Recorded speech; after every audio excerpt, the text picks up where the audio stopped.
Hello and welcome. My name is Matty, and this is the next episode of Vocation. Once again, I'm very pleased to announce I'm joined by occult historian, esoteric researcher, author, and host of the Unslaved podcast with the great David Whitehead, Michael Tsarion. How are you doing this week, Michael? You're keeping well? Oh, thank you. Well, very well, and nice to see you again. Nice to be back with you. Yes. Super. And we're going to be going over your first article on the Female Illuminati website. And maybe just to get us started off, Michael, when did you start researching this topic of the Illuminati and of secret societies, and what initially piqued your interest in it? Well, it began in earnest probably around 1990 when I was working in the Bay Area and fell in with a guy who had books that he brought me because he was very unsure. He was going through a very, very difficult intellectual and spiritual period in his life. And he was about to basically clear out his life. And he wanted to know from his book collection which ones he should keep, which ones he thought were worth keeping, and other stuff. He had a whole variety of different things from the New Age to conspiracy. And I'd never really heard about anything conspiratorial. Even though my mind had lent that way, I would find out, that my thinking has been conspiratorial since way back, 10 years before. But then in the very early 80s, I'd been studying something like, say, subversive symbolism, and subliminal art, which I would later find out is part of the conspiratorial sort of slant, has that on it. So, but I had never heard of anything political. This was at the period of, Desert Storm in America. And there was some really good publications. There was these pamphlets and leaflets, mostly from Christian sources. So he and I would come across these. But then he had these books that I'm telling you about. And so he'd bring them in, and knowing books quite well, I would recommend that he just junk some of the stuff he had, mostly the New Age crap. And but then he brought me these other books that were on the conspiracy. Books like from people like perhaps Jim Mars or Tex Mars, or a lot of different things. But certainly Ralph Epperson, G. Edward Griffin, Eustace Mullins, those were top of the list, and people liked that. And I was like, oh my God, where did you get this stuff? Because I'd never heard about any of this back in Ireland. But it was very, very good because I could see at a glance from looking at the index and from the chapter titles that a lot of it dealt with the British Empire, with British royal family and their occult connections. So I was over the moon. I was just going, do you realize how precious this stuff is? So anyway, he and I started to study. And then he would bring me videos of especially of some of the people I just mentioned, but also people like Jordan Maxwell and what have you, right? So I got very deeply involved, and we went to conferences and just binged on this material as one does, And then I got into the symbolism of things, and like many people do, started voraciously reading up on this. This is, of course, before the internet. But there were some early interesting sites to look at when the internet first did start happening. You had the Sherman Skolnick is certainly one I could mention. And if I thought about it, there was others as well that had, G. Edward Griffin.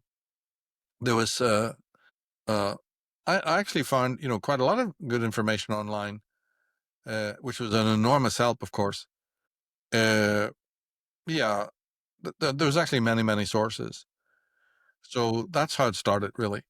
And I think the collaboration between me and this friend of mine was valuable, so that I would help him with perspectives, and he would help me with perspectives, and that was very valuable. So for about 10 years, then there was an assiduous study that just kept on going until about 2000. Picking up steam as one does. But when it came to the female Illuminati, that was didn't happen at all right away. That was something that was more towards the 2000s, which started to form. And it only started to be published can you believe it, around about 2011. Right, that It's late. when I first mentioned it in public, that this was a project coming up. And it was about 2 years later that we did the first presentation, the long program, that's on Enslaved. It was about 9 hours altogether, but we were able to edit it down to about 7.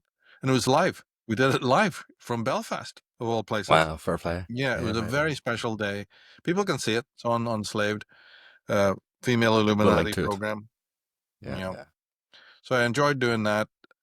I enjoyed doing it in a location in Belfast, which I thought was very apropos, in the sense it was full circle. Yeah, yeah.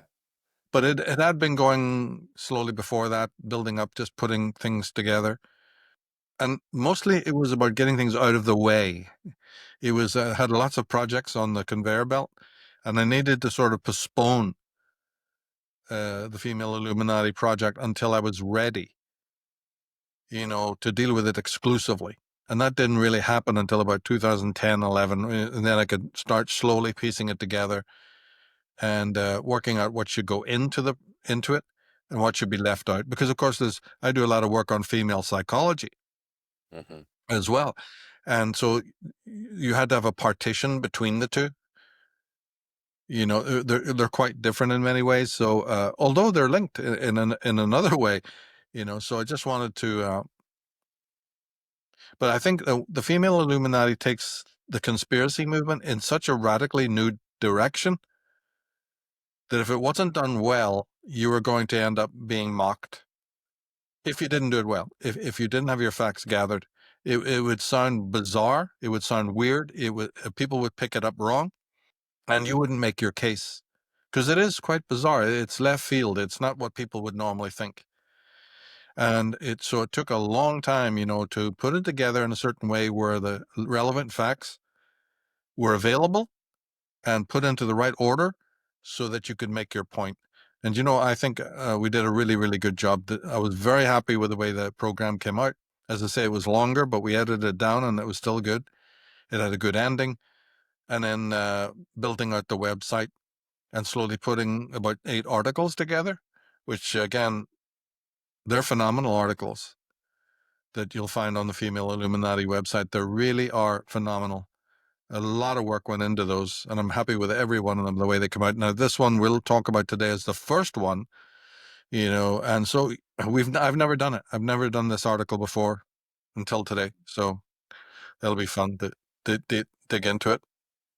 Yeah, yeah, brilliant. And like, again, we're only scratching the surface of this topic. As you mentioned, you had a 9-hour presentation on it. So for people who want more references as we're going along, make sure they check out the website. We'll leave the links down below, and you can certainly check out that full presentation. We'll leave a link to that over on Unslaved.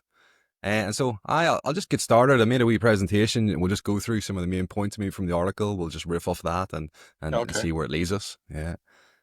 And so we're going through the Female Illuminati, which is one of these things you don't hear anywhere else on the internet. Anywhere else you hear about conspiracy stuff, you hear about the Illuminati, but you don't hear about the Female Illuminati. And then this is one of the things that's just so fascinating about it.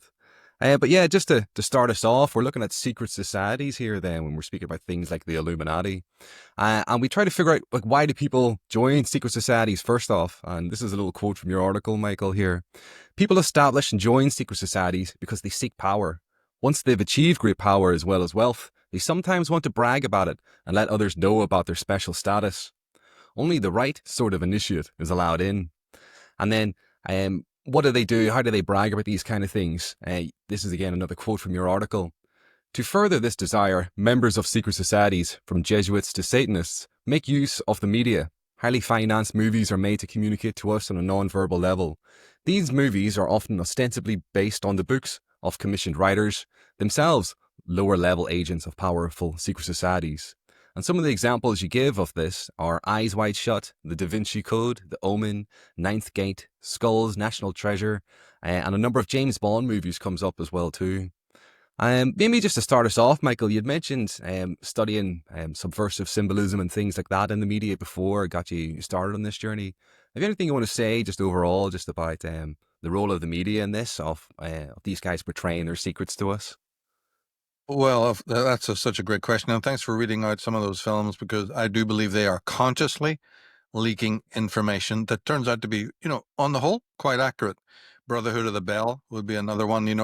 So there are films out there. Certainly the James Bond franchise, and these are big blockbuster films.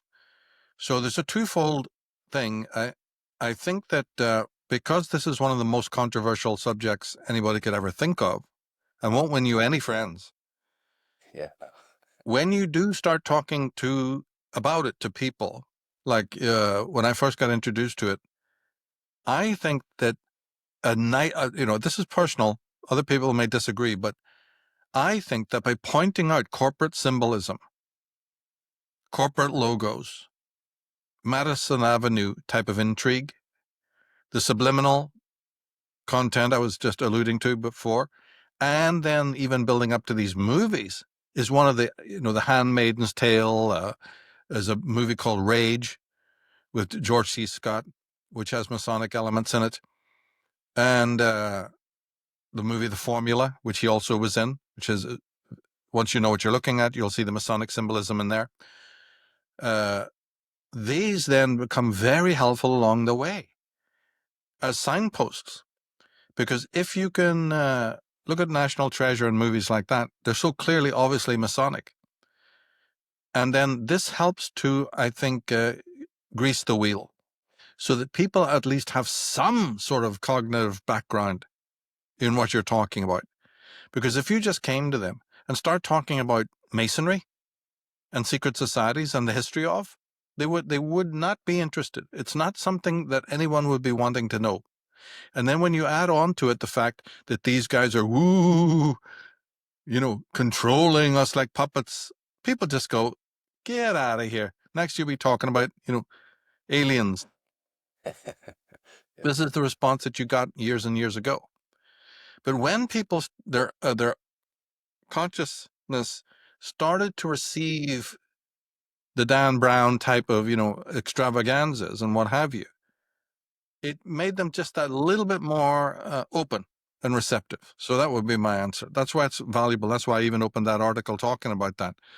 It's a healthy way to crowbar people into a conversation about it, because some big actors, like I just mentioned, George C. Scott, uh, um, and in the Brotherhood of the Bell, the actor's name, why is it not?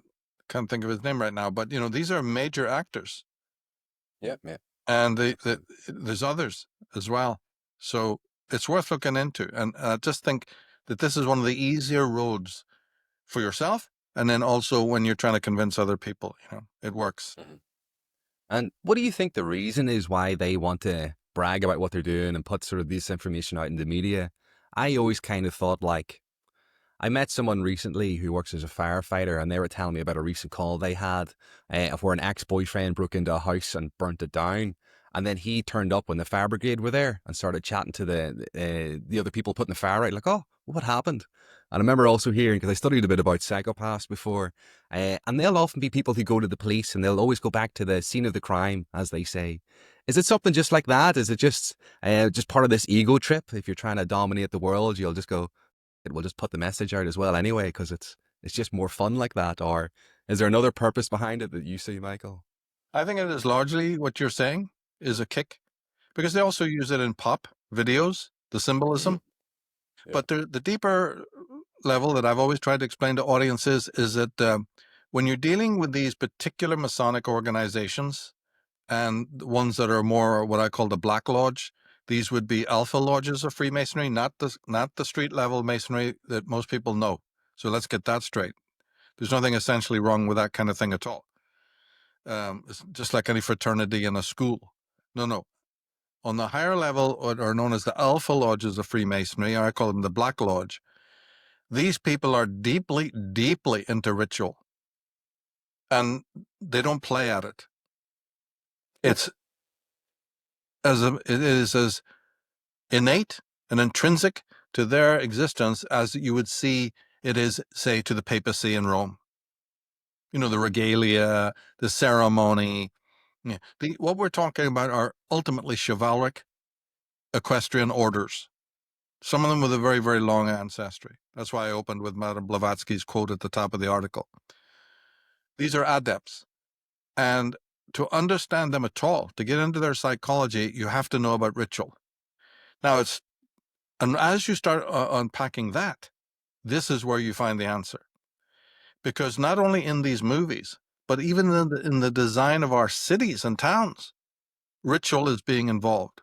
Very specific. And what it is symbolic communication. But in the rite that they're performing, there is a strange contract that they have to tell the victim what's going on. But they don't do this verbally. They don't have to. They have a Jesuitical nuance. They can tell you all right. They can tell you in quite a lot of detail, but it won't be verbally. This is how they use the loophole. They tell you through the symbolism that they use what's going on. And they leave it then up to you, the individual, to either crack it, to decipher, or to just be absolutely, like most people are, clueless. You see, and they found out to their amazement, this is how it works. They have to tell you through some sort of karmic law, through the laws of the ritual. They have to tell you what's going on. Otherwise, it doesn't work. There's no pact involved. It's no longer a spiritual war. Right? It's just some gangland boot to the head type thing. But they've way gone beyond that. So in their whole scheme of things, they are obligated to tell us what's going on. And it's all up to us whether we take that seriously or not, or change our lives because of it, you see, or turn to face them and fight them. This is all on our side. But they're doing what they need to do. Yeah, fascinating. And I'll go into the next slide of the article here, and we'll maybe just work our way through it. Hello. If you've been enjoying this content once again, I would really appreciate it if you would consider subscribing and liking the video as well too. It'll really help me keep this journey going. Thank you again for your time, and back to the show. And so we spoke a bit about the introduction to secret societies when we're speaking about the Illuminati. And so what are the other main secret societies throughout time that we're looking at? What are the secret societies you've been studying? And in the article, it names about 6 of the main ones here. One of them is being Freemasonry, as you mentioned already. And again, there's lodges of this in every city. There's millions of members. But as you mentioned, there's the alpha lodges that sit at the top. These are the ones where these royal bloodlines and things are a part of. Another one of the main ones that we'll maybe go into a little bit and we've spoken about before is the Knights Templar. Again, this is a 1,000-year-old secret society that was suppressed back in the early 1300s. I think it was 1307 actually. And then the Rosicrucians is something that we've not spoke about. And this is one of the symbols that we'll maybe get into a bit more later. The famous symbol of the rose and the cross. And interestingly, when I was researching this a little bit, I find that they sometimes also come with some lettering into it. The INRI, which people remember from the cross of Jesus, which used to say the King of the Jews was apparently it. But another representation of what this INRI stands for, again coming from a Latin, is Igne Natura Renovatur Integra, which means by fire, nature is perfectly renewed. And that's something I'll maybe ask you about in a wee minute, is about this and about the motives of these people. Some of the other secret societies, as I mentioned, that you mentioned in the article, were the Knights of Malta. Again, these were originally known as the Knights Hospitaller. And again, these are started again about 1,000-year-old. And these are seen as a more modern version of the Knights Templar. They're like the heirs to those guys. Another big one is the Jesuits, founded in September 27th, 1540. And then it was banned by the Catholic Church in 1773. And I believe it was the only secret society, the Catholic one, that was banned by the Vatican. And then finally, one more that we'll maybe get down in the line is this Black Nobility, which is the European dynastic core. You'd also mentioned there before about some of these cities being ritually laid out. This includes things like London, Washington, D.C., Paris, and Bath. Their clock towers are obelisks and floors encode a certain sort of esoteric purpose, as you mentioned. We'll not dive into that here today, but I'm sure a lot of the viewers in this channel are probably quite familiar with what the layout of Washington, D.C. and the obvious symbolism that goes into that. So just to pass it back to you for a minute, Michael, can you speak a bit about these Rosicrucians? And have you any thoughts about this idea of by fire, nature is perfectly renewed? is what the purpose of these Illuminati, these kind of types, is they're trying to destroy us, to break us down so they can come in with a new world order, so to speak. Is that sort of what we're seeing, or what are your thoughts on this? Yeah. Well, yeah, different groups have different plans. The parent group from which they all come is known as the fourth sect. It's a loose term, first used by Josephus to describe Nazarenes and Essenes. But the Knights Templar are direct descendants of that group. So that's why I can use the term fourth sect to deal with them. And the hard papacy, who are their enemies, are the fifth sect. Now, both these sects have an agenda, and they're in conflict. So yes, you're right to that degree. And although this agenda is mostly of an occult nature, it has this political perspective, right? Its political aspect, but it also has a sort of philosophical outlook. And that can be quite an interesting study as well. Gnosticism would play a very, very big role there, but also Hermeticism. And occasionally even Platonism, or something along those lines, like Neoplatonism, or even the philosophers, like Heraclitus and Parmenides, and that kind of pre-Socratic philosopher who talked about fire. There was different philosophers in the past, you see, before Socrates, who tried to decide which was the primal element. And some of them come up with water, Thales, right, a great philosopher. Then they had the ether. Some said it was the air was the primal element. And some, I think it was Heraclitus, thought it was fire. Don't quote me on that. I can't remember, right? But one of them. I think you're right. Yeah. And so this idea caught on. And you get it in other sort of iterations, like you would maybe with the symbol of the phoenix, and the pelican. And you get it in terms of an age of fire, the Ragnarok, the idea that we've already been through 4 or 5 cycles of civilization, each of which have been destroyed in a great conflagration, things like that. Then there's also this, you asked about Rosicrucians. Well, these people, the Rosicrucians, were obsessed with alchemy. So now you're talking about fire or sulfur, right, which is a masculine force, as opposed to, say, the feminine, which was salt. And then there's a active element between those, mercury, right, quicksilver. So what you just read there could be that. Whenever you start dealing with people like the Rosicrucians, and the Knights Templar too, but mostly the Rosicrucians, some of this more occult symbolism and metaphors to do with minerals and elements and even little animals like the salamander and the scorpion, you get symbolism coming from nature. There's a brilliant book on this that'll walk you through it, which is called The Secret Teachings of All Ages by Manly Palmer Hall. Highly recommend that. He goes into this. Has got many really excellent chapters on rock, symbolism, minerals, and animals, as it pertains to the occult world. Very interesting book. Yeah, no, that's fascinating. And so just to make sure people are following along again, we've done a bit about the fourth sect and the fifth sect previously. This fourth sect, do you want to go over it just a little bit once more? Or maybe I'll just refer people to look at our previous 2 episodes in this. One was called The Black Nobility, I think it was episode 19. And then the episode before that where we spoke about the Gaionium. Do you want to go a little bit into those details, or should we just carry on with this article and maybe circle back to that? Yeah, probably we'd get too I would get too long-winded wayward. again once you get into that. But just to know that this fourth sect has its own incredible history from the 1st century.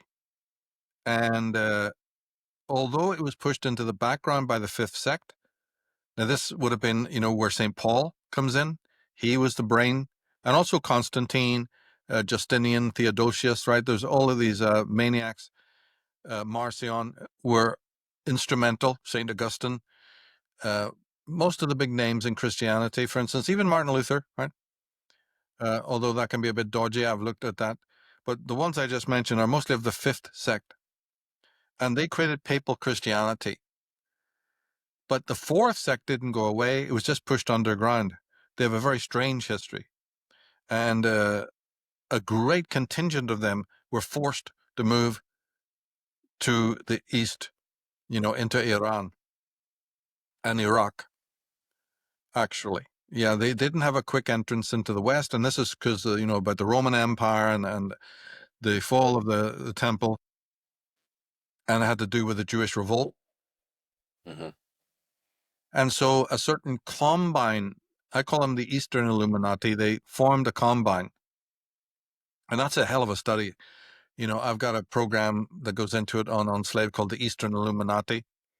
But I would also recommend people to the ones we've done, you and I. You're quite right.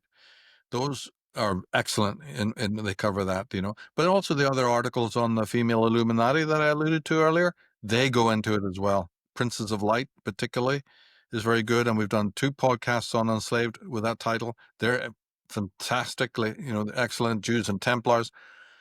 But in short, what it is that this combine, which included the different groups, I believe that the John the Baptist sect, which most people don't even think of, that was a whole powerful sect. They moved over there, or at least some of them did, after the Jewish revolt. What we call Nazarenes moved over there. What we call Essenes definitely moved over there because they were the main target of the Romans, right? They were scattered. So they regrouped in Iran and also in Baghdad, areas like that. And what was the other group? Sadducees or Yes, there you go. yes, The Sadducees, who are connected to the Essenes. Yeah. So the Sadducees themselves were divided. This is why it becomes a little weird. But this can happen, just like you have in Ireland with the IRA. You have 2 branches of the IRA, right? The official IRA, which people can look up, and the provisional IRA. So when you hear about the IRA and its antics, all the murders and the killings, right? Those are mostly done by the provisional IRA, not the official IRA, who dropped violence, right? And said, we'll stick to mostly a political activity, right? Well, it's the same thing with the ancient Sadducees. You had the ones who ran the Temple of Jerusalem, the highbrow, very wealthy, elitist, very small group, hated by everybody. But you had a breakaway group that became known as the Essenes. But they were essentially Sadducees, but they had a political falling out in the power structure. But this has been kept from people, that the Essenes and the Sadducees are essentially connected. So when I say that the Sadducees, moved out to become the Gaonim over in the East, I hope that connection is clear too, that, they were connected to the Essenes. Maybe people didn't realize that. But yeah, there's 4 or 5 of these different powerful groups. Others you could mention as well, all suppressed, all pretty much lunatic groups who were forced to move out there, and regroup. They were smashed, and even King Jesus, that we know as Jesus, with his group of Parthian elites, these who had been very, very high up, they also lost. And so you have to include them as well. So there's about 4 or 5 different groups. Now they constitute this 4th sect. Now they regrouped, and slowly, when they made inroads back into the West, but the real surge took place, after the First Crusade, when the Knights Templar had gone out to Jerusalem. So that's what I would say is when the Knights Templar went out there, they made a beeline, not for Jerusalem, as the history books tell you, but as Ralph Ellis found out, they went to the city of Edessa. First stop of the First Crusade. Yes. It's unreal, isn't it? Yeah, And they this go straight was to Edessa. because they wanted to bow the knee to these great Parthian ethnists. They wanted to give homage to them, unite with their cause, and get it all started up again. And what happened was then the Knights Templar escorted the Gaonim, or these Parthians, right, this new secret society, back into the West. And they came in under the name Freemason. That was the name they all chose. So this is how I look at it. And the Female Illuminati ties in, because obviously there was a female component of this that is even more secretive. What we've just talked about there is barely come to light even in the last few years, but what still remains to be understood, and even Ralph Ellis, right, he has parts of this, but he hasn't connected it in the way that I have. It's no fault of his. It's just not his focus. But he does speak about the great queens, the red-haired queens, remember, of Parthia. Well, that's who I'm including in this.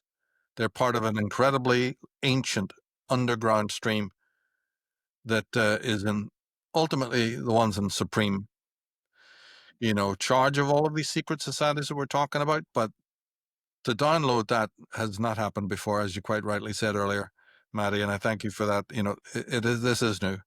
This is a totally new download, really. Remains to be seen, how much traction it actually gets. Yeah. And so just to make sure people are following along a little bit, we are looking at these secret societies. We're looking at what they study, who these people are. We're tracing this back literally a couple thousand years to this huge event that basically turned the tides of history. This was the Jewish revolt that took place against the Roman Empire. We had two main sects of this. We have the fourth sect, as you mentioned. This is the sect of the real historical Jesus, King Jesus, not the one that the Christians write about. And so you've got him, his famous royal lineage. These are the ones that were kicked out of Judea. They went over to the east, as you said, to Iran. They became the Gaionim. And then they traveled back into Europe through the Knights Templar about 1,000 years later. Their main rivals was the fifth sect, who are known as Papal Christianity. This is St. Paul's Christianity, basically. And so you've had this Vatican that's been ruling for 2,000 years. You've had this other stream of secret societies, which is from the Knights Templar, the Gaionim. This then goes on to form Freemasonry and the different offshoots of that, upon which the Illuminati, which people hear about, or most people would know about, they're an offshoot of this Freemasonry at a later date. I think that's probably maybe the 30-second snippet, hopefully, for people keeping up with it. I'll carry on just with a couple more of the little slides, and we'll just keep bouncing off these. But there's so much information to get into here. It's hard to almost just vacuum pack it, but we'll try to do our best here. And so, yes, we're speaking about the Vatican. So again, the Vatican, who's different allies, they're allied with different secret societies. Some of those we've mentioned already. This includes people like the Rosicrucians, about the Jesuits, the Knights of Malta. Again, we covered these guys in a few previous podcasts, so I would refer people back to those. You've got Opus Dei, the Scottish Rite, again, Freemasonry, Knights Templar, Grand Orient, Knights of Columbus, and so forth. And so you've got this base level. You've got the Jesuits, you've got the Freemasons, you've got the Rosicrucians. They come, these are all offshoots of the Knights Templar, as we mentioned, again, this 1,000-year-old order. And then we go, who are the leaders of the Knights Templar? This is this Order of Sion, which is something we'll speak about in a little bit. This is who I believe you're understanding of who the Female Illuminati actually are. But I'll read a couple of quotes just from your article here, Michael, and I'll pass it back to you. And so this first quote, the Vatican is allied with numerous secret orders, such as the Rosicrucians and the people we just read out there. One of the most powerful organizations in the world was this Knights Templar. So, some of the top degrees of what we know to be Freemasonry are Templar degrees. In the early 14th century, when the Templars were suppressed throughout the world, Scottish Rite Masons came to their aid. Most Scottish Rite traditions are undeniably Templaresque. And above the Templars stands their parent society, the so-called Order of Sion. In my opinion, this is your opinion, Michael, Sionists are a female order served by lower-level male deputies. I lay out the case for this in your program here, the Female Illuminati. Is there anything you want to say, first off, just about the Sionists and maybe where some of the confusion comes from? Why do people think it's men? Why do people not think it's women involved in this? Well, this is, of course, central, but it's part of the ritual as well. And these women have always been very secretive. Their actual origins go back to the earliest dynasties of Egypt, with a group that I call, or is known by historians as the Great Royal Wives. And they have a remarkable history. And then I believe, which I expressed in the Irish Origins of Civilization books, that one of the daughters of Akhenaten, who's actually buried in Ireland, can you even download that piece of information, right? The Queen of Egypt, Princess of Egypt, Meritaten is her name, Skota is her nickname. It just means the dark one. She had a rivalry with the Great Royal Wives because her mother, Nefertiti, was not accepted by them as a Great Royal Wife. And so Meritaten then set up a rival order of women, and this is the one that we would talk about when I speak of the Order of Sion, right? So the original Dragon Court was the Great Royal Wives. And whether they're still around or not, I don't know. Because my entire focus has been on the one created by Skoda later on. And I've never been able to really find out, about the original Great Royal Wives, what happened to them, or if they've been around. For all I know, they may even still be around, right? But the evidence is that no, it's more this sinister group that was formed by a psychopath. Because when they say dark one, they don't mean color. Meritaten was something very odd. I call her the most evil woman that's in history. Now, this group is then continued to control, but they're pathologically secretive. That's why. And they've probably because of Meritaten's own psychosis or whatever, but it was laid down way, way back that this is the dynamic. This is what was going to happen. Again, they'll let you know through symbolism, but it's never going to be articulated. That's just not the way the plan is. So it is strictly through the symbolism that you will come across it. But in my and anyone even reading, I'd say, the first 2 articles on the Female Illuminati site will agree with everything I've just said. Right? In the beginning, you will go, no chance, all wrong, you're crazy. Just read the 2 articles. The second one being called Power of the Templars, and then we'll talk again.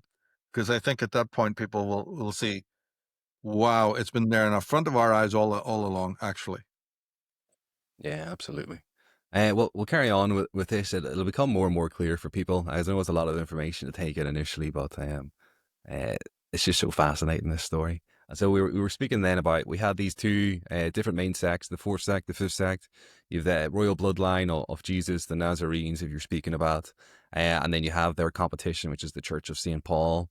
Again, the Vatican, Church of St. Paul, they've been ruling for 2,000 years. They suppressed this 4th sect. The 4th sect come back into Europe through the Knights Templar. These guys then get suppressed in 1307, as we were saying. And then later on, an offshoot of these becomes the Rosicrucians, which are known by this this cross and rose, this black cross and red rose. And then further on from those, this evolves into the Freemasonry. But in terms of the symbol, we're speaking about symbolism so much. So it's this black cross and red rose, these 5 petals. These is the kind of things people should look out for. These are the things that can help you identify the people that we're speaking about. And again, this extrapolates and then just to move forward onto it then a little bit, what are some of the ideological differences of these 2 groups? The Catholic Church mainly speaks about Jesus being the main figure, but the esoteric understanding, the behind the curtain, is that Mary plays a very important role in this as well also. Do you want to speak a little bit about the difference in what these 2 groups, who they worship? You'd mentioned one, it was St. John. I think Mary plays a role in the other ones, rather than it being Jesus being the main figure. Can you shine a little bit of light onto who these guys worship then, and maybe a bit about that understanding? Yeah, well, I mean, the Knights Templar, for those who've done their real homework into that subject, know that they worship Mary Magdalene. But the writers of that are right. All the various books, and there's many of them, that specify that, who've dug out all the evidence you'd ever need for one lifetime to prove that that is the case. But they don't have this thesis that we're talking about, the female Illuminati. So good as they are, there's still a whole lot missing. Because really, it's a matter of not just a physical personage, but what Mary herself symbolizes in the New Testament is Venus, the goddess Venus, or Aphrodite, so to speak, like you rightly mentioned there. So there's that. But it's not Venus as an individual. It's Venus as the cult of Venus. So this is another one that gets slippery and they miss it. So no matter how great writers you're reading, and no matter how the big publishers have published them, you've got to see their limitations. And this goes for even the Da Vinci Code and many other, or even much more sound books than that. They have missed as much as they put in, like your Holy Blood, Holy Grail books, all essential reading, all written by geniuses. But they still miss it, or have been told you ain't publishing it, because their works go through major editors as well. Yeah, of course. Now, there are a few exceptions, but they're painfully, and many of them don't even know how to connect the dots. Even they've discovered evidence, but it's like getting close to the truth, but they haven't been able to make that final step. So you're dealing not only with an individual, like the House of Bethany, Mary and Miriam and their House of Bethany.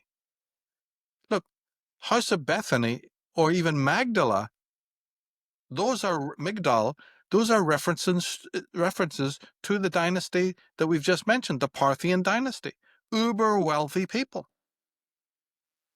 Right? The house of Lazarus, the house of Mary and Miriam, is the Parthian house in disguise. Those who ministered to Jesus of their substance, meaning paid the bills. Mary, the real Mary Magdalene, was the richest woman in the world. Her temples still stand over in Jerusalem. And in ancient times, they knew this. But it slowly got massaged out of the story. Her role got completely edited. You have to go to almost apocryphal works or Gnostic Gospels to find a little bit more on her, because in the New Testament, it's hopeless. You're not going to get it from there. And it's all in code. But even more than one single Mary Bloody Magdalene, no, the word Magdala is the key. The Lady of the Tower. That happens to refer to Isis and to her sister Nephthys. They're pointing to something, but they're also pointing to Cybele, who had a headdress of a tower. And if you look into the symbolism of, say, Mark Masons, one of the alpha lodges of Masonry is called Mark Masonry, you'll see the tower. Once your eyes are open for the symbolism, you'll see it everywhere. You showed a few examples there, but this is how you know about it. And these Masonic orders often use the symbol of the tower. And it's a female reference. Nobody would even think of a tower being a female symbol. Yes, it is. And so are many, many of the others. So when you hear these Templars are brilliant architects and they go around building towers and preceptories and Notre Dame, and what have you, and the Holy Sepulchre of Our Lady, come on. Right? And even why they had long hair themselves, why they worshipped a skull that turned out, when they had DNA processing, the skull turned out to be female, and on and on and on we could go with all of that. We had the Merovingians worshipping the sea goddess, right? Melusine. The whole story, right? Of Merovi and the sea monster. All of that didn't happen in real life. No sea monster. These are all female symbols. The symbol of the fish that turns up, the mermaid that turns up on the Starbucks thing. They're having a laugh. And they got the 5-pointed pentagram there. That's another female symbol. And even the chalice that you're holding with a substance in it, that constitutes a kind of a drug.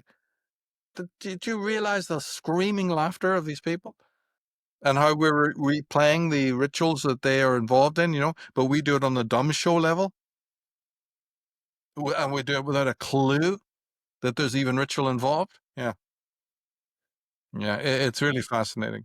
So it's not just in individuals and history books that we're talking about here. Everyone kind of try and dig it up like Indiana Jones. It works on a far, far higher level than that.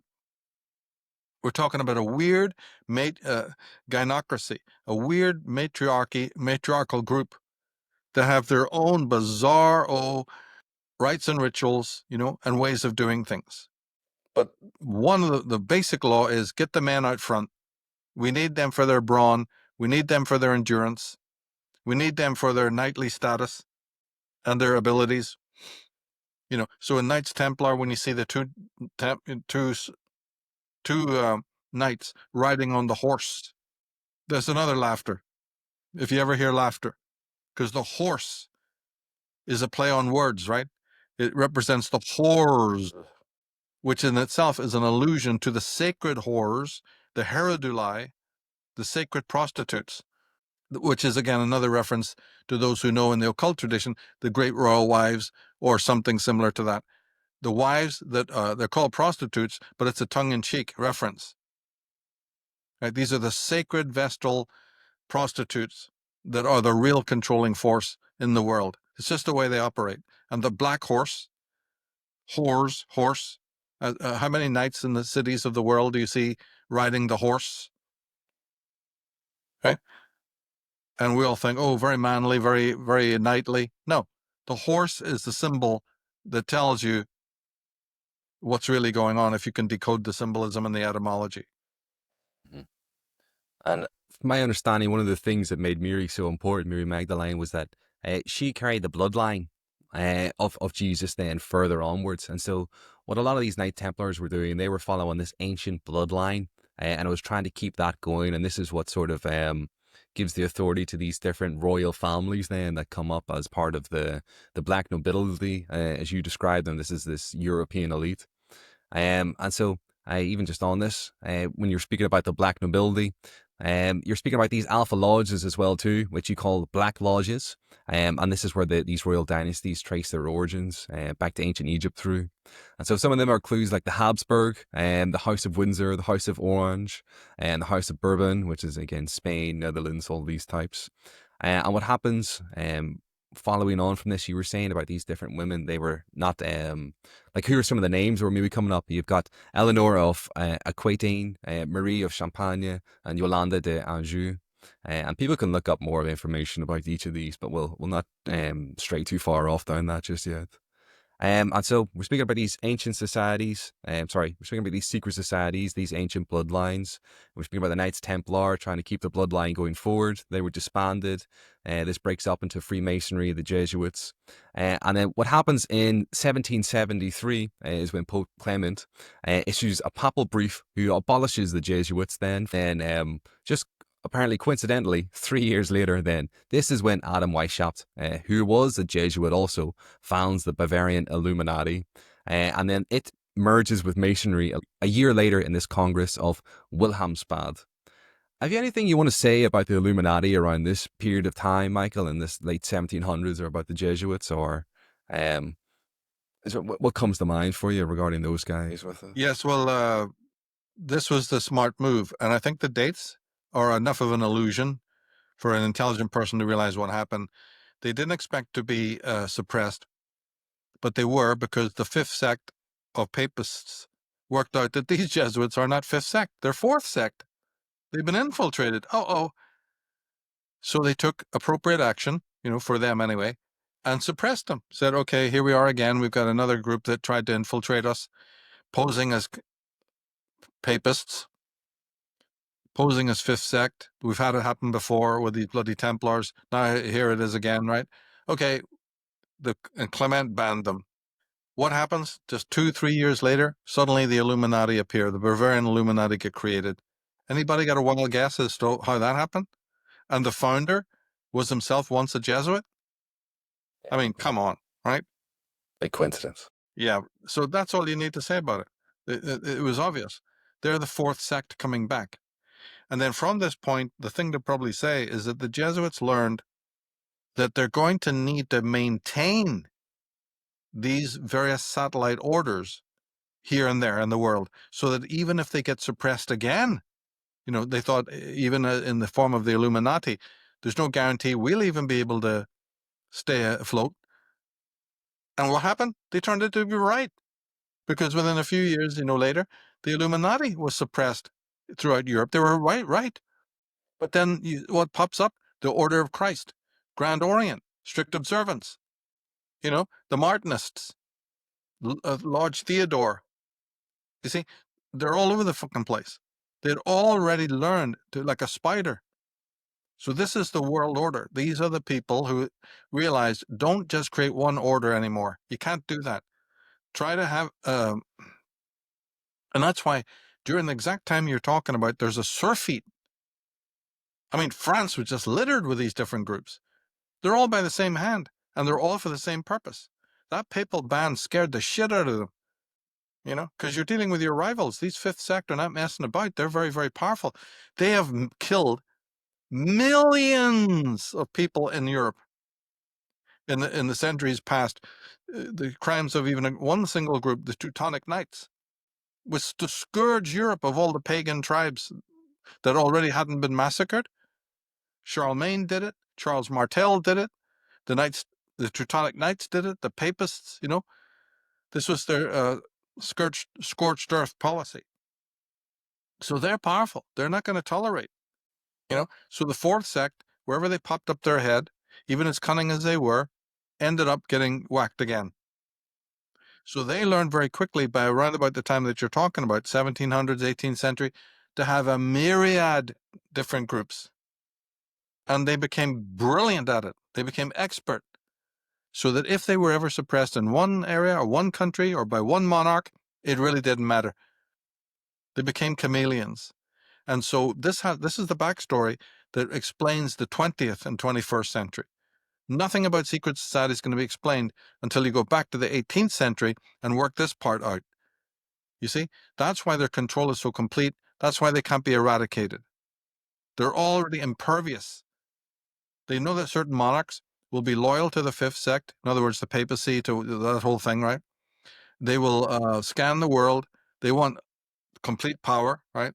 The Pauline, Constantine church. They know who their enemies are, and they will try to wipe them out. So in response to that, they've created a myriad of these other secret societies. There's a hell of a lot of them. Rosicrucians are the Protestant version. Knights Templar are allegedly Catholic, if you believe in those terms, Protestant and Catholic. I mean, you're never going to understand anything if you confine your attentions to those terms, right? But on the surface, yes, Rosicrucians are formed by the Knights Templar, as I talk about in the article, but they're the Protestant version. Like I said, they're covering all the bases. Yeah, and they have recruitment in mind.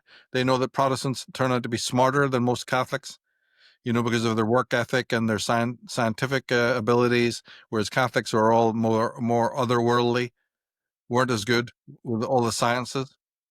So they said, look, we've got to cut them off at the pass. So we better create a secret society that attracts Protestants.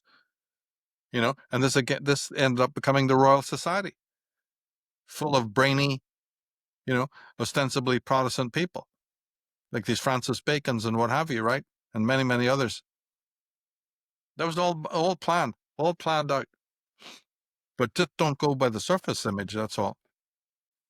I'll share a little photo of these two guys that we're speaking about. This is the founder of the Jesuits here. This is Ignatius Loyola. Again, this is the born 1491, died 1556. So this gives people a bit of an idea. We're speaking about 500 years ago, this organization was founded. And then again, on the right-hand side, you've got the famous Adam Weishaupt, again, the founder of the Illuminati, again, 1748 to 1830.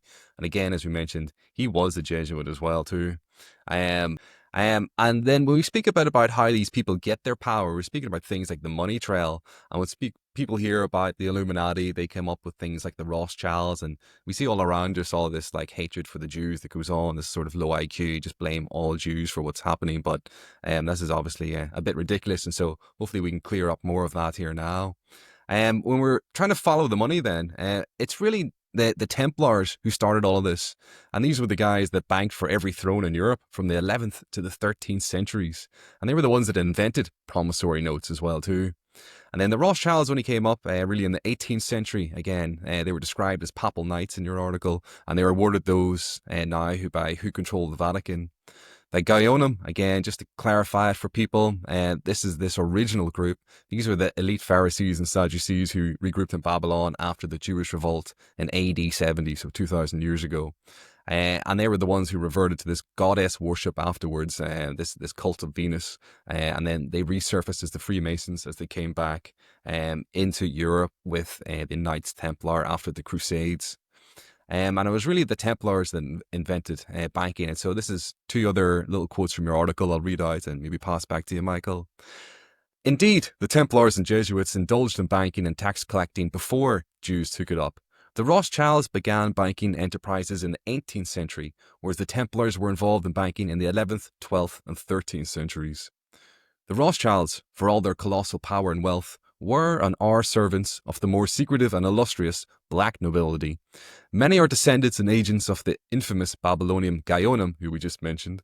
This group, whose insignia appears within the Masonic compass and rule, this is this big G that people will see in Freemasonry, were made up of elite Pharisees and Sadducees who regained after the destruction of Judea by the Romans. Although nominally Jewish, the Gaonim reverted to goddess worship. This is this cult of Venus, and reappeared in history under the Freemasonry title, meaning brothers of the sun of Aten.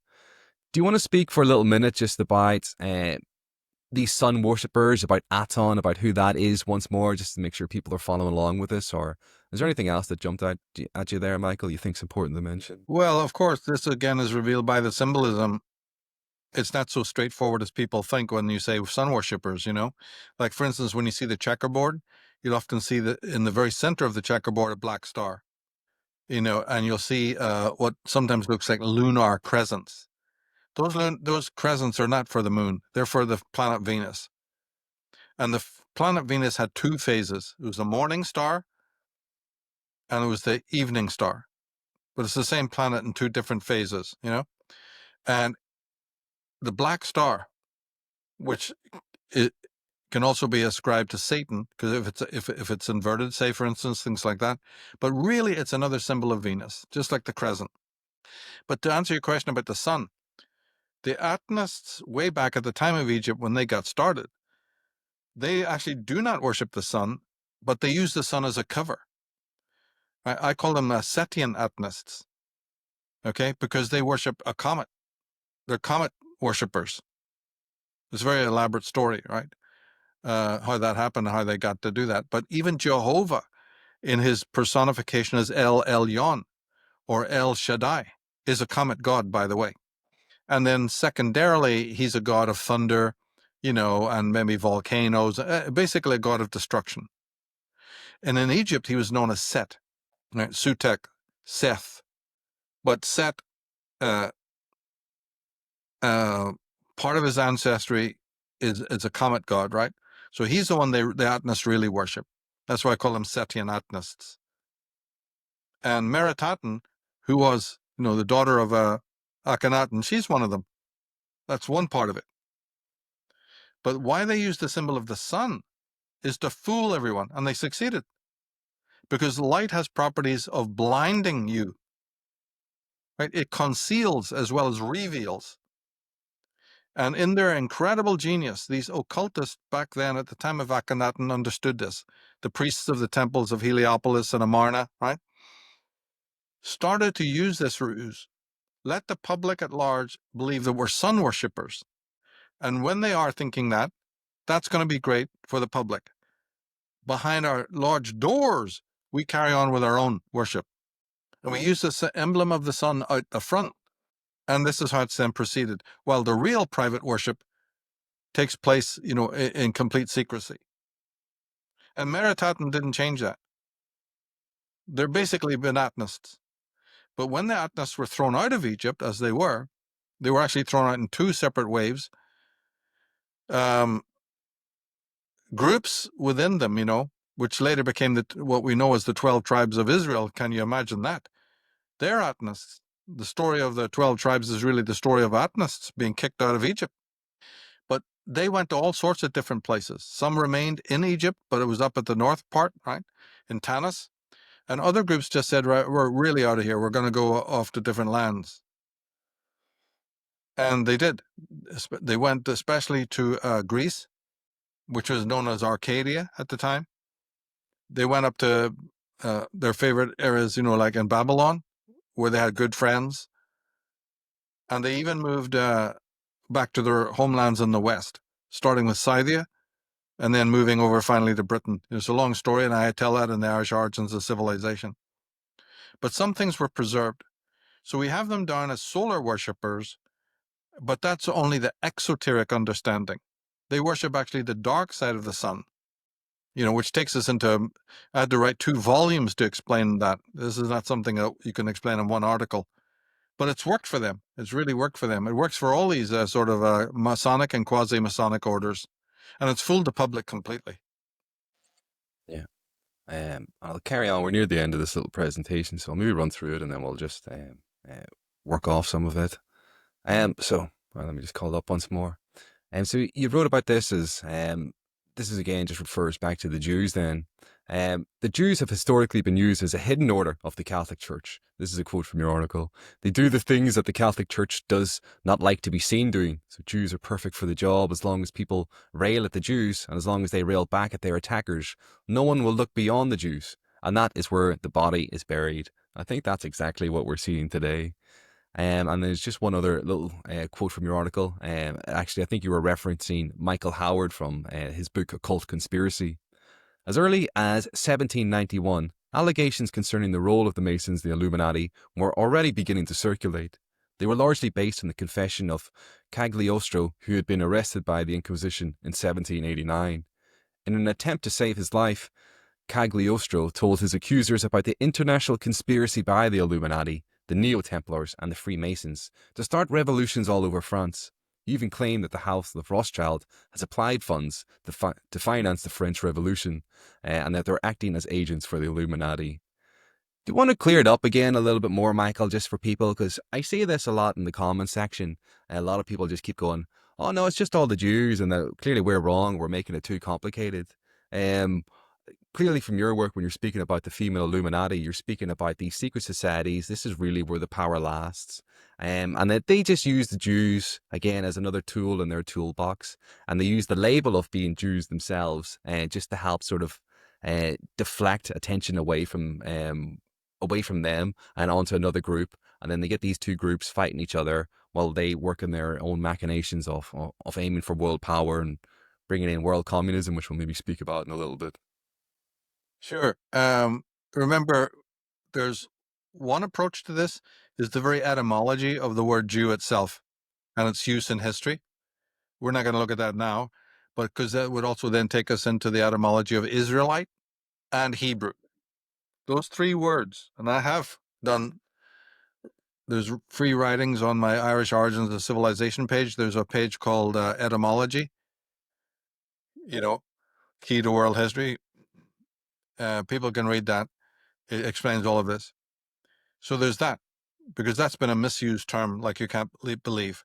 But even if you scratch that and come to more what you're talking about, we still have deception involved. As I said, the houses of Israel and Judah, 10 and 2, right? 10 tribes of Israel, 2 of Judah. They are terms that were adopted to cover the story of the Hyksos, the story of the outcasts. That's already radical enough, and has not yet been fully accepted by anyone, right?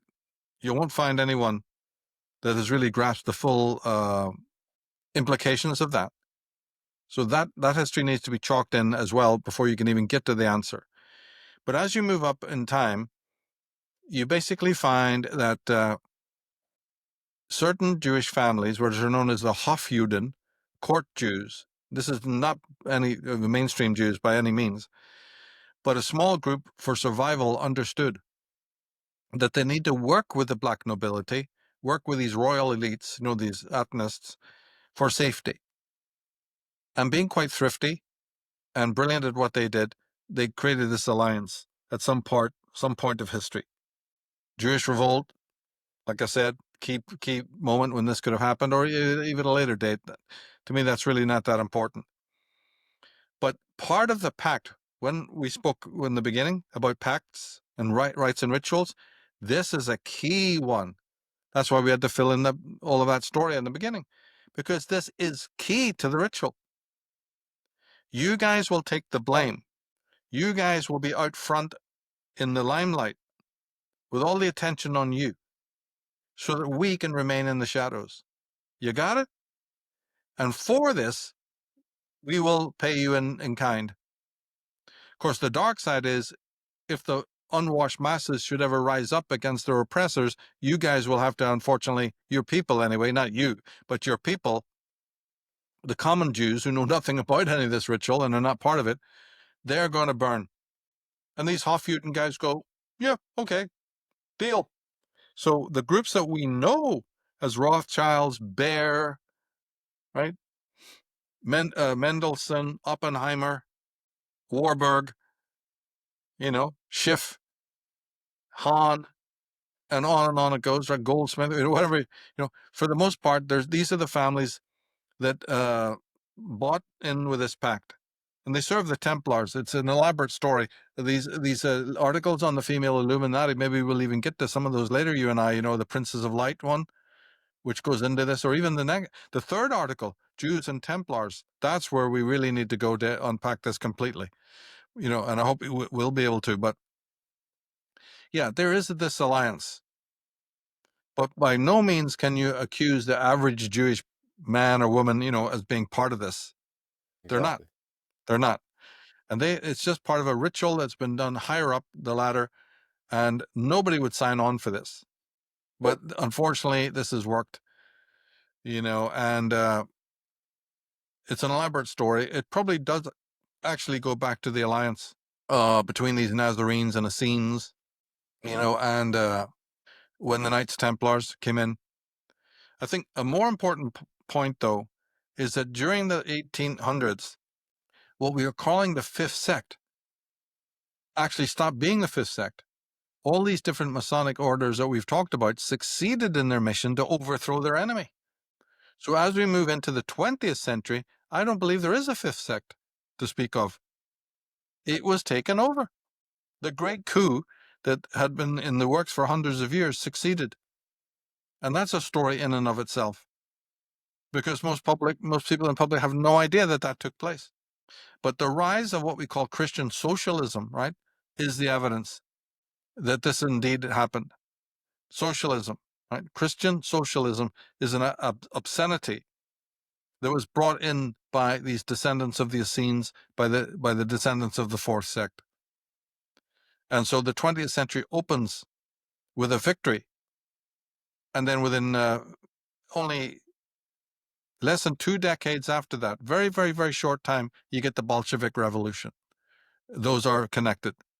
Many of the greatest pivotal moments of the 20th century are connected to this subversive act of the papacy itself finally being subverted, by the Fourth Sect. As I said, they'd always been the losers. They had been pushed into the shadows, but they worked so well, so brilliantly. And this is where the people like the Knights of Malta come in. It's a big story, right? But they finally took over, and they're in charge. Now, they kept the window dressing outside. They didn't want the average Catholic to know anything about this. But the Catholics are worshipping an empty throne. A massive subversion, the likes of which is hard to even fathom, has taken place. I'm not crying any tears, because to me the Fifth Sect was no better. Right? Our world has been plagued by both these groups, so I'm not crying that the papacy was destroyed. They were a monstrous in their own right, But the Fourth Sect were the busy bees, and with all of their industry, partly to do with these Jewish Hofjuden, that's part of it. But my goodness, don't limit it to that. I think what we've got to understand is don't limit their intrigue to that. They had their fingers in everywhere. But the ones who are not calling it a Jewish conspiracy, they're completely misguided. And in my other articles, especially the third one, Jews and Templars, I try to make that as clear as anybody has ever done. Yeah. Yeah. And hopefully that tries to shed a bit more light on it. And hopefully people go to that article and read it. And I'm sure we'll do a future episode on it. But what we really want to emphasize here is these secret societies, this Illuminati group.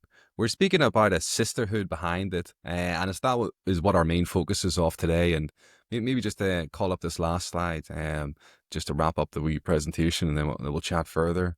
You call them the the Serpent Sisterhood. And one of their main aims, again, is this socialism they're trying to bring in. But ultimately, the way they do it is through this war on consciousness, which we'll speak about further. And a lot of these male-dominated masonry orders, again, we were said they're founded and controlled by an enclave of powerful females, this dragon court, which again we can trace back to ancient Egypt, to Syria, to Parthia, and then it even goes further back into Atlantis, which we'll maybe cover in a later episode. And again, you're saying here, it just takes time to study. It takes a long time to study this and to piece everything together. And then hopefully through this kind of study, we could try to end this age-old war on consciousness. And it's all about truth against the world, really. Do you want to speak about the war on consciousness, Michael, as the main method that these people are trying to use? What's your understanding on that topic with it? Well, I mean, that's just the normal dumbing down, we have through the media, through education systems, and also through the false histories of tribes, false histories of races, and false histories of countries. We just alluded to the fact that the story of the 12 tribes of Israel is mostly fiction. And there are numerous mainstream academics who know that it is. I can list their books. One of the greatest is the great John Allegro. If you people go to my astrotheologyzone.com site, you'll find information on that. But mainstream historians know, even Jewish historians know, it's nonsense from almost top to bottom. But they know that if you say that in a book, it won't get published. You'll be pilloried. Right? I specialize in those works. I know who said what. Got the quotes. I put them into my work all over the place. So, but that is an illustration. If we're being taught falsity about that, right, where our knowledge of Jews is so pathetically limited, even the Jews don't know much about their own history. Catholics don't know anything about their history. Christians don't know anything about their history. This is what I mean. You talk to one, you get the spiel that they've all digested from whatever source. It's no different from Jews to Catholics, right? Everybody pointing fingers. So, as you said, my journey began in the 1990s, early, to hone and focus this penchant that I have for criticism, and to hone it, so you're not deceived. Of course, and a lot of it is then to read the greater works of your John Allegros and people like that, dozens of others who can put you right. Many of them I don't agree with politically or whatever. You've got to go on a journey. You've got to put some of these biases aside. There's all sorts of people. You can find them in the Christian world. You can find them all over the place. Brilliant writers who've got pieces of this puzzle. And if you're coming with a bias, you're not going to get to where you need to get, because you'll narrow your focus and it'll handicap you in the long run. You've got to throw these biases away and then read the sources, and these articles that are on this site, for instance, if you couldn't, there's so many citations, so many quotes backing up every single part of what I'm talking about from eminent sources. So it can't be doubted. Even when I'm talking about something really rather heavily controversial, I try to find several quotes that back it up. And so then at that point, you can step back and say, well, okay, now I've done as much as I can. The rest is up to people. And once, though, a person who's exposed to this information does start realizing that there is indeed this war on consciousness, and they might start to sort of wake up, take the veils away. Yeah, they're going to be more committed, and they will spend the time that's needed to read up on it, ask questions, and get the answers. Don't just accept what somebody's saying, but weigh it all up. So I wrote these articles with that in mind, like skeptic, being a skeptic. How would a skeptic read this? We got one called By Sword and Shield, another great, great article. All of these are written with that perspective in mind. And that one is good because it focuses on the symbolism. Maybe you and I think we've done a bit on it before, but again, it's good to revisit. Because then you start to see the symbolism that is in front of your face, that you pass by every single day. But when you learn and you train your mind to observe it, you start to see, oh my God, it's all around us. Big, big money is involved here. And then one of the other extraordinary things has to be mentioned in this program when we're talking about deception, historical deception, is of course the story that in the 14th century, and you quite rightly pinpointed the date, right? 1307 and then 1314, not many people can get that accurate like you did. The Knights Templar were allegedly suppressed. No, they didn't go anywhere. See, there's another one. There's another example of what we've talked about. Officially, yes. But actually, it was only a handful of knights that really, were punished. They knew this punishment was coming. and had made ample plans. But more importantly, and this gets to the heart of my work on this subject, is that for every single knight, there was about 10 to 20 clerks, little lieutenants and little deputies who ran around. I call them the clerics because they did all the clerical work. They could read and write, where the Knights Templars could not. You know, they took care of the horses. They took care of the preceptories. They took care of correspondence. They took care of the banking. Unbelievable suborder of exons or clerics or deputies, right? And they were in charge of the great Templar empire. But they have fallen.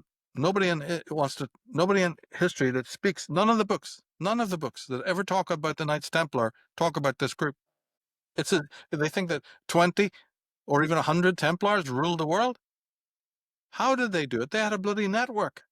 Hundreds of these guys running around, the clerics, and they dressed in green and gold, or green and brown, right? It was their attire. Very different, right? Gold and green. There's a location in London called Golders Green. I wonder how it got its name, right? If only people knew. Well, the gold and the green. And these were the clerics.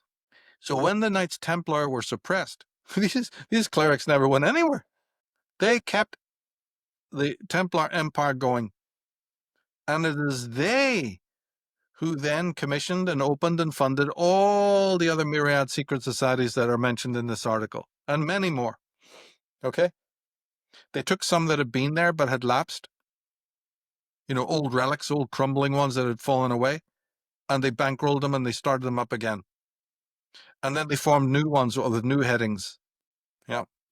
All under the direction of the Order of Sion, the overarching order, right? And this was to keep and they knew where the Templars were. They knew where the Knights had fled, where they were hiding, in all sorts of places. But they kept them in hiding. And they proved loyal right up to the modern day. They did not dissent. Now, that order of clerics is now known as the Order of Malta, the Sovereign Order of the Knights of Malta. That's who they are. They're originally called the Knights Hospitaller, but down through the history, right, there was a change that took place. And so they used to be called also the Knights of Rhodes, and then they moved to Malta, and then they moved back to Italy, and then finally their headquarters is in Rome. But this is, again, to fool people, because if your headquarters is in Rome, people will immediately associate you with the Catholic Church, and that's what they want, right? That's what they want. But the Catholics, the Catholic Church knows, no. These guys' address is in Rome, but they are not part of us. Okay? And they're part of the group that took over. So they're the new Templars, Neo-Templars run by clerics, very loyal. And it's they who interact with the Jews. It's they who hired the Jews below them. They got the brainchild to hire the Jews as this other ant colony. Okay? Original Templars had them too.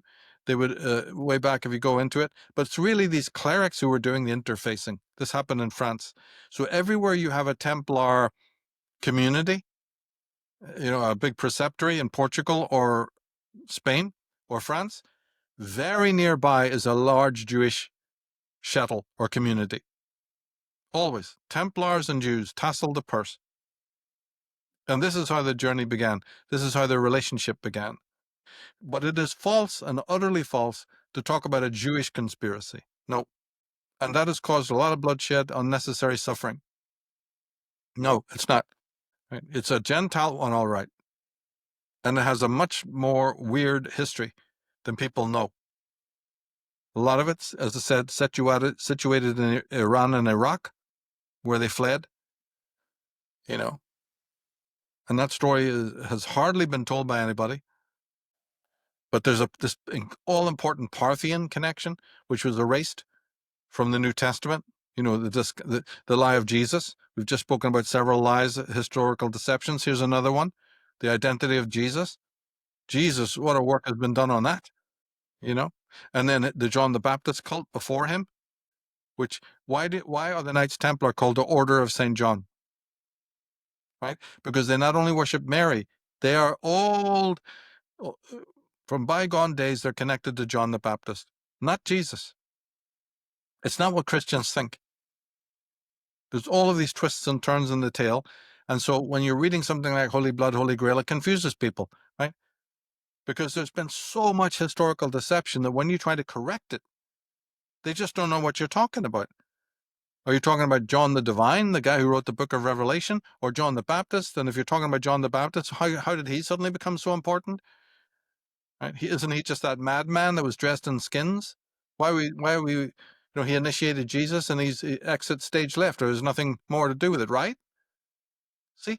So you have to widen your understanding. No, this was what the high priest, who probably himself came out of Egyptian mystery schools, who had a vast cult.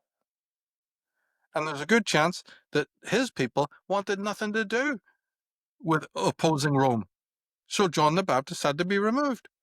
And as the Bible story tells you, it was women around him that disapproved of him. They wanted the Russell Brand, i.e. Jesus. Get rid of this old fogey. He doesn't want to play the game right. We love this new kid on the block. He's hot. He's the rock star. So they beheaded, right? John put in Jesus to run his cult. The Christian idiot, when he's reading the story of John the Baptist baptizing Jesus, has no idea in the wide world what's going on. Right? We have a 10-part, can you believe this? 10 episodes called The Dead Sea Scrolls Deception. And I go into the whole story there for people who really want to connect with that. Yeah. It's So it another was deep women. dive. Yeah. Salome and her mother, Herodias, meaning the female cult, who ministered to Jesus, right? Said, you're our new champion. You're the boy. We'll anoint you with oil. That's it. I mean, that story tells you everything when you know what you're talking about, you know? And you'll be born again. There's all these rituals. Lazarus is rising from the dead. If you know what you're reading, it's all to do with Masonic ritual. You know, we can go on and on about it. And then you'll have the disciples, and amongst your disciples are these fucking zealots that nobody's ever heard of. Who are they? Oh, yeah. You want to know the real story of Judaism? Who are these Sicarii? Right? Judas Iscariot means Sicarii. What are they when they're home? Right? What is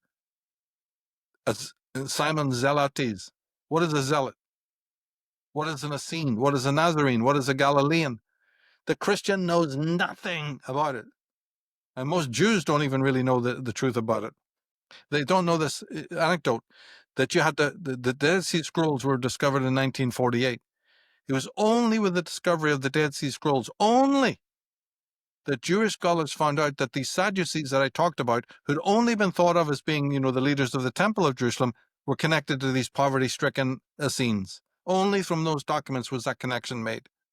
Even Jews didn't know this. And that's just one anecdote. You see?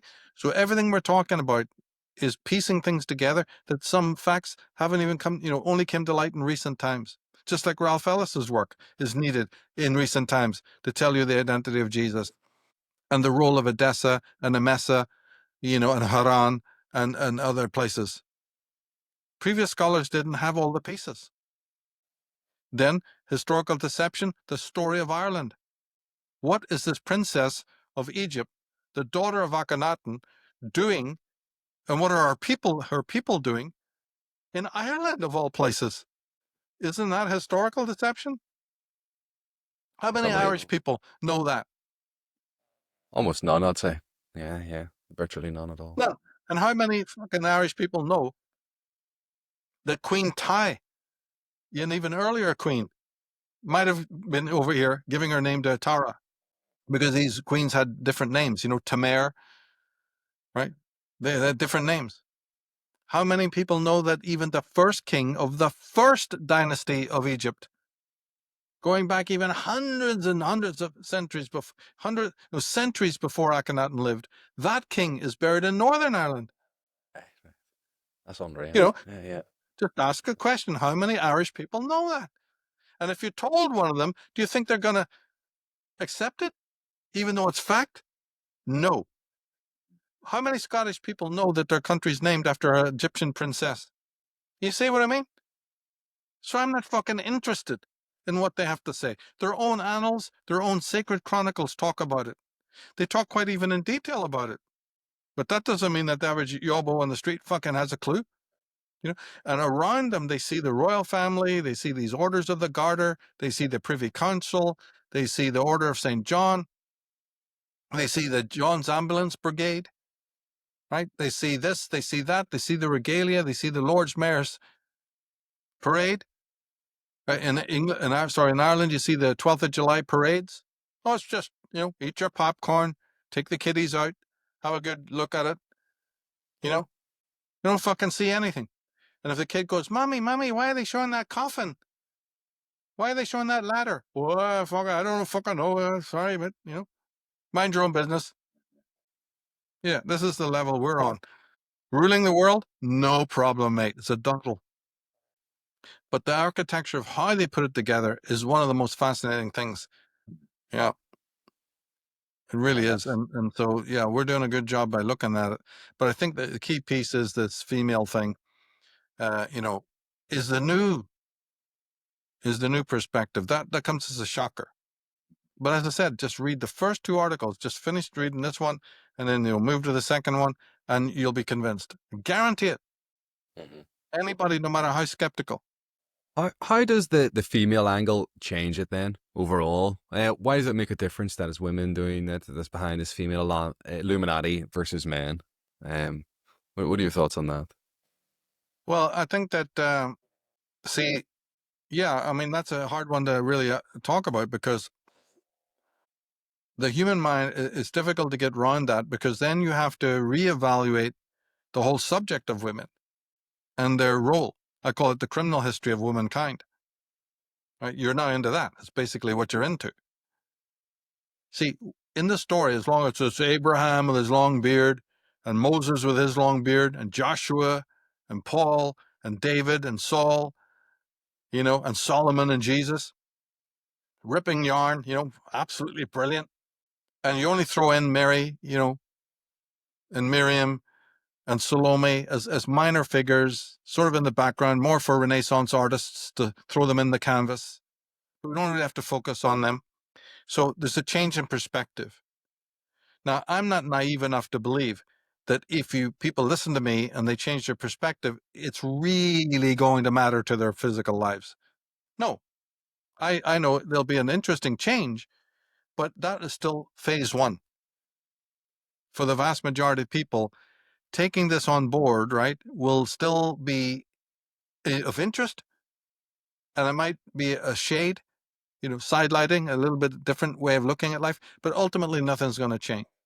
It's not going to dawn on people, unless they're deadly fucking serious, that, wait a minute, I just mentioned Charlemagne, and I just mentioned Charles Martel, and I just mentioned these fucking Merovingian kings, right? And every other male tyrant. Didn't he have a wife? Didn't he have a mother? What role did these queens play? You've got, in legends, things like Guinevere. You've got things like the Lady of the Lake. You've got things like Morgane Le Fay. You've got temptresses. You've got evil witches. All down through the histories of the world. Is anybody fucking listening to that? What that implies, and what that, the manipulation? And as I said, coming back to it, who are these wives? Could they possibly have had secret societies? These are the blue bloods. These are the wives, the daughters, the sisters, and the mothers of the greatest tyrants. Your focus is on them, not on these women who gave them birth and who sat beside them.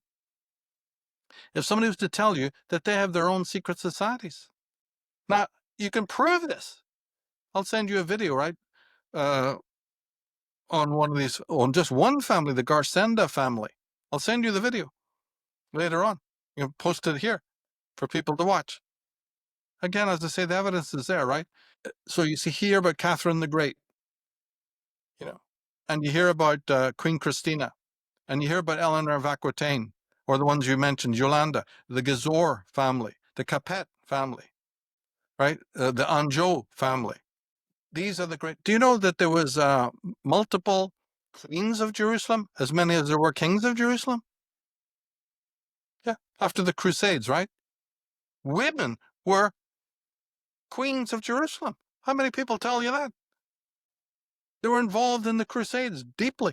Article 2 goes into that. So I would say that before you can really deeply get to the answer of what your question is, you've just got to first acknowledge their role in these great pivotal moments of history. Take it step by step. Yeah. And you'll start to see that it evens out. Yeah, the men are saying something, the men are involved for sure, but now there's a new perspective where some of these female figures, you've heard Ralph Ellis, right? Did you know that all the Grail legends of Europe were commissioned by women? I didn't know that. Every writer was male. Absolutely, I'll give you that. But every one of them was commissioned. That means paid and bankrolled by a woman, especially Eleanor of Aquitaine and her people. That's fascinating. I didn't know Yeah. that. Oh, yeah. And in code, when they talk about the Holy Grail, the real secrets behind that. Yep. Why is it? It's a female symbol, by the way. Let's say we take this step that women have obviously played an important role in through these power structures of society over time, and are part of this female Illuminati, as you say. Does the fact that they're women and the difference of psychology between men and women change the nature of the conspiracy of what we're seeing? Is that partly how you see it? Yeah. For me, it does. And the two things, the study of the female psychology and this thing of the female Illuminati, they run parallel for me. I can't expect it to do for anybody else, and I don't ask that. But for me, they run parallel, absolutely. How does the difference in the psychology of men and women impact the nature of the conspiracy then, from your perspective? Well, this has to do with history and goes back. We talked a little bit about the great royal wives, but we didn't talk about what they actually believe. Their whole thing. A lot of it was stellar. They were very big into astrotheology and other rituals like that. Very, very elaborate. And in fact, their rituals were so important that you couldn't become pharaoh unless you'd gone through initiations that were overseen by the great royal wives. Right? They had a sacerdotal role. So no king, no lord, no nobleman could ever hope to become pharaoh unless he had passed the grades that were symbolized by the great royal wives and their acolyte. Yeah, and they would always be there at the ceremony to anoint, and all the rest of it, right? There's a lot of elaborate stuff. So one facet is the role that women played in measuring the stars and the heavens and the constellations and everything we know that has to do with astrotheology and astromythology was actually in the hands of women originally, not men. So I hope that's one answer. Secondly, everything we know about herbs and pharmacopoeia was in the hands of women. And this includes the use of drugs. Right? Way back. Way, way back.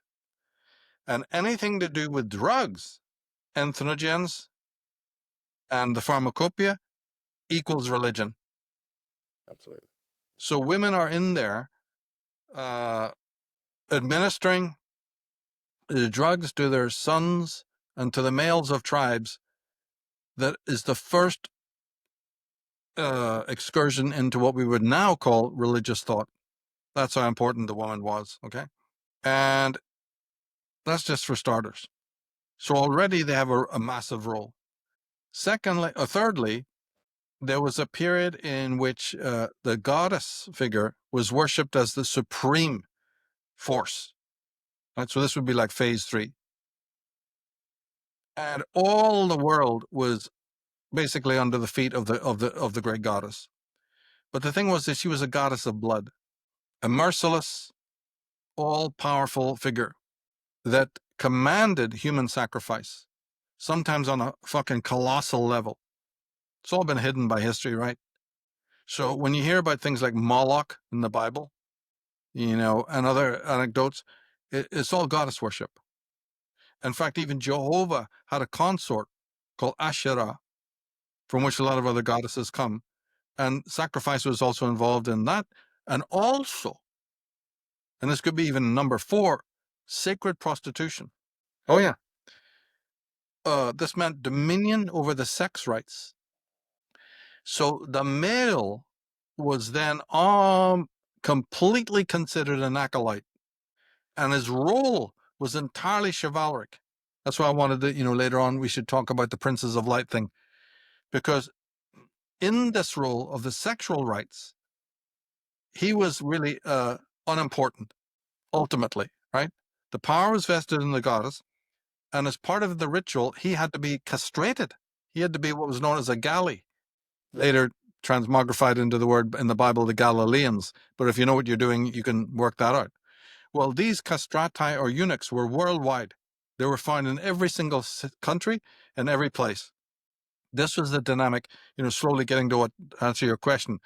The female is supreme, always in history.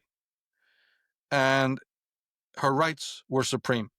Now, even though we've moved on into the 20th and 21st century, all of this is still contained atavistically in the race memory, right? So the world has changed externally, but that is just a mere veneer. If you dig down into the unconscious of a man, all what I'm talking about is still there. He's still in the thrall of womankind, through the goddess. Women are as well, but in a slightly different way. And also the modern media has activated these atavistic memories in different ways for different purposes. The rise of modern feminism, you see, is the classic proof of what I'm talking about. We've gone into this in elaborate detail in other programs, especially on Enslaved, right? But it pertains to what you're talking about. So this role is crucial, because in the eyes of the goddess tradition, and that would be the female Illuminati, they're working on everything I'm talking about. They still are atavistically regress back to this level. They still operate from this level. Man is not man. He is a flower child. He is a disposable, chivalric creature, in her employ, to be done with as her will, and it's a necrophilus will, demands. So I think that's as close as I can get, in a short period of time. Now, what man thinks he is, right?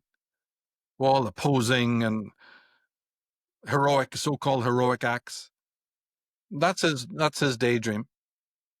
He doesn't realize how he's in circulation around the female will at all, and isn't even close to discovering that.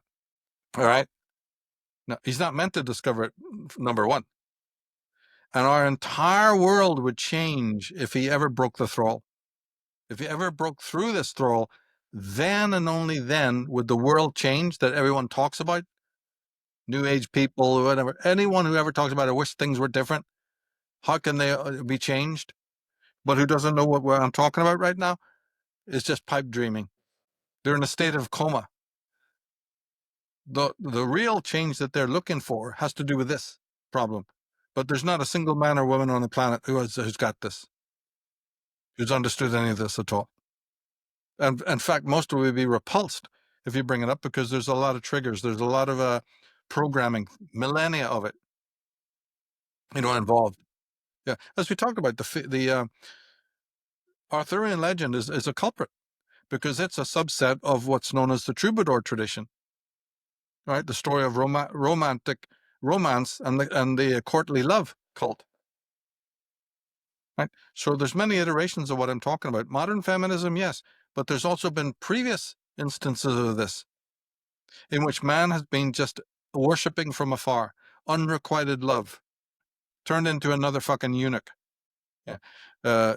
In a miasma of romanticism, which have been used against his spirit. Shit, you can't even understand Irish mythology without the role of the goddess. And nobody ever asked, where does she come from? And when there was this reign of the goddess, was it positive? You see, it's all in the Old Testament. You just got to read it, and it's all there. A lot of what I'm talking about. But the key thing then, I'll end on this, is that because it is all contained within the racial memory of people, within women, there is an instinct to get the power back that they lost. Right? Because this enormous power that I'm talking about, this universal power, sovereign power, was eventually lost. This is what they talk about in the Old Testament, about how the goddess was dethroned. Well, you have no idea of the backlash that caused. The reasons are not what feminists tell you as to why men rose up, to destroy the goddess cults in the world. That's all been a tissue of lies. Yeah? But the thing is that although it sounds like a long time, has passed, mentally, no. In the unconscious, this is a very, very recent thing. The dethroning, the loss of the power, and it burns inside the female psyche.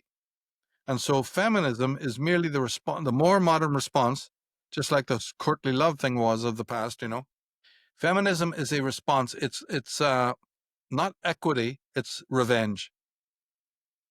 It's revenge hiding under the idea of equality. That's what's going on with the gynocracy today. And so our world is now hanging by a thread. There's a war going on, and it remains to be seen which of the sexes wins again. And if we are hurtling backwards in time, atavistically speaking. So all the progress, you see, all the development, we got women in power now in most of the positions of education and government and things like that. Are we going to see something positive from that?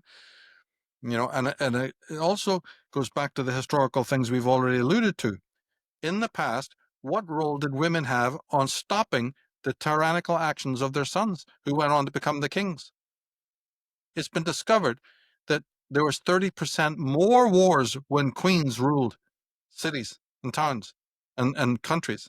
More wars, 28 to 30% more conflict, more violence when women ruled. Now, wait a minute. Isn't that meant to be contradicting the intuition of what everybody's been led to believe about women? Isn't modern times, when you look at the destruction that feminism is wreaking throughout the world and this wokeism, is that consistent with women being of nature and all fluffy and loving and all sugary, and man being this bestial three-headed monster running around? No, the facts don't show that. And there's many other things I could add to prove that this point. So yeah, there is at the very least a change in perspective that's required, but actually a lot more. But I don't expect most people to go that far. Yeah, but there's something that has been hidden, about the role of women in terms of a criminal history. And that's what I try to do. I try to, bring up those things. And I don't do it with a misogynist slant in mind at all. Because I always point this out, that the first victim of everything that we're talking about, the first victim of feminism is woman herself, for the future, where we're heading. It is it's absolutely critical that women throw all of it down, every single trace of what they've been told about man, right?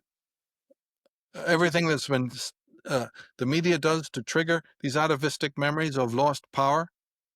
Yeah. All of it has to be confronted by women and let go, because if they don't, it's women who will be the first casualties. Even in their attempt to reach for the, torch of victory, watch out. The ground will give away beneath you.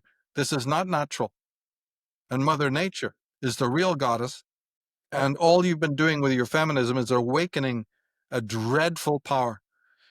In other work, I've said that the power they think they're worshiping is actually the very force that's going to destroy them utterly. Right? Women think they're worshiping the feminine principle. You don't know anything about the feminine principle. And so I've gone into that in excruciating detail in other programs, about how this works.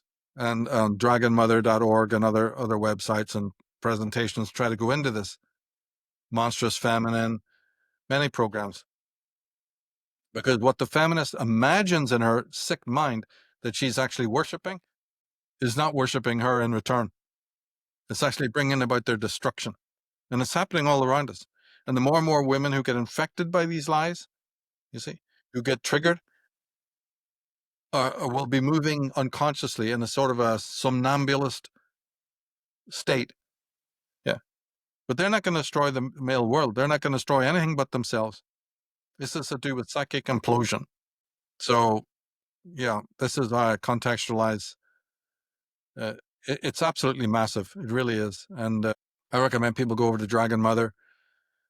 Org if they're new to this, check out some of those things. And I've been doing some podcasts with Sarah DeHaven as well. Willfully Evolving Woman podcast, people can That's check right. out. Oh, yes. Thank you very much. Yeah, there's a lot of good stuff there, that goes into these matters. So the main thing to understand there is that modern times and ancient history are not disconnected. They appear to be in time, but from an unconscious point of view, it's 5 minutes ago. The unconscious mind has not forgotten anything of the past. That's not the way it works. Mhm. Yeah.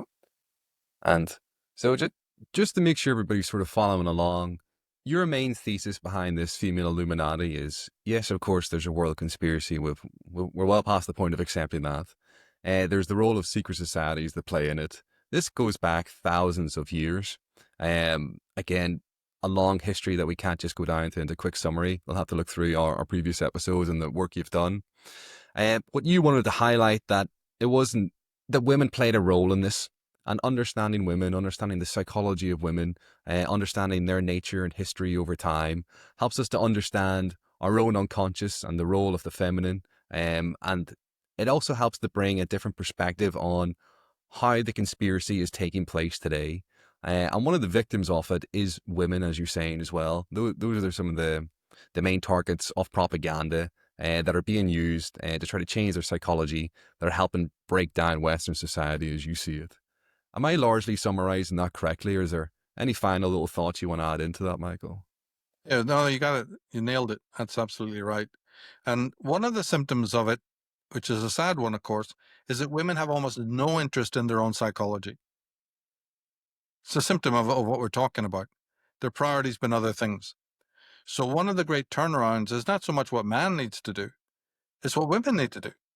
It doesn't mean that women haven't got degrees in psychology. I'm not saying that. In psychiatry and wear white coats and run around with that dogma. No, I'm talking about an actual healthy interest and knowledge of their own psychology, female psychology. That's what's at a premium. And so one of the veils that needs to be removed is this idea that women really are up to speed on their own psychology. Actually, it's dramatically the opposite. And this is why men have been the ones to step in. Men have been the ones who founded psychology anyway, psychoanalysis and psychology.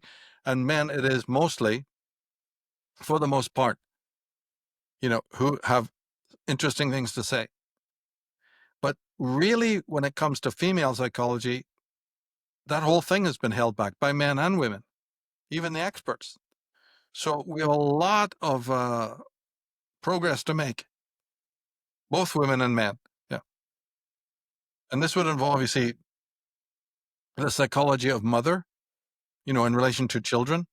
I talk a lot about a character, called the terrible mother, right? For instance, Yes. mother-daughter relationships and what I call the dragon fight, what I call matrophobia. I mean, just stick a mic into anybody's face in the street and go, have you ever heard of matrophobia? Describe that for me and see what, if I'm wrong. Just go and ask anybody, what is matrophobia, and see if anybody can tell you, let alone most daughters who are riddled with it, disabled mentally and emotionally and physically with matrophobia. They don't even know it's a problem. But tell them, have you got bulimia? Oh, yeah. Kim Kardashian had it. Sure, I've got it too. No problem there. Got anorexia? Yeah, we know what that is. Okay? And yeah. Yeah. No, we're dealing with colossal worldwide ignorance. This is what I object to. Yeah, that hatred, it gets displaced onto the male.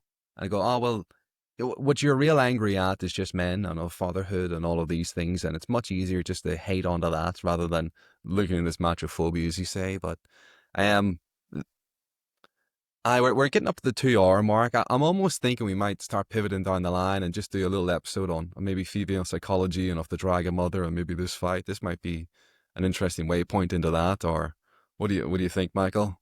Yeah, maybe something Well, like that, yeah, I Dan. mean, no Yeah. problem if you want to. Yeah. No worries. So, well, people can leave their questions down below in the comments. I'll have a read through them and maybe something we'll touch upon. But hopefully, we've done a bit of justice to this concept of the female Illuminati that you've brought up. And there's plenty of more to come down the line. But yeah, I just wanted to say thank you very much again, Michael. It's It's a thankless task what you're doing, highlighting the criminal nature of women here over time. Yeah, I doubt you get a lot of the red carpets rolled out for this topic. Yeah, I can understand. Yeah. But yeah, thank you very much again, Michael. Make sure everybody head over to Unslaved, check out the Female Illuminati website. This is where people can find all of these references. There's hours and hours of it. You have a 7-hour presentation on the topic again over on Unslaved for people to check out. And so, yeah, just once more, thank you everybody for stopping by. Thank you, Michael, for your time once more. And everybody, please like and subscribe, and we'll see you all next time. Thank you. Thank you. Thanks.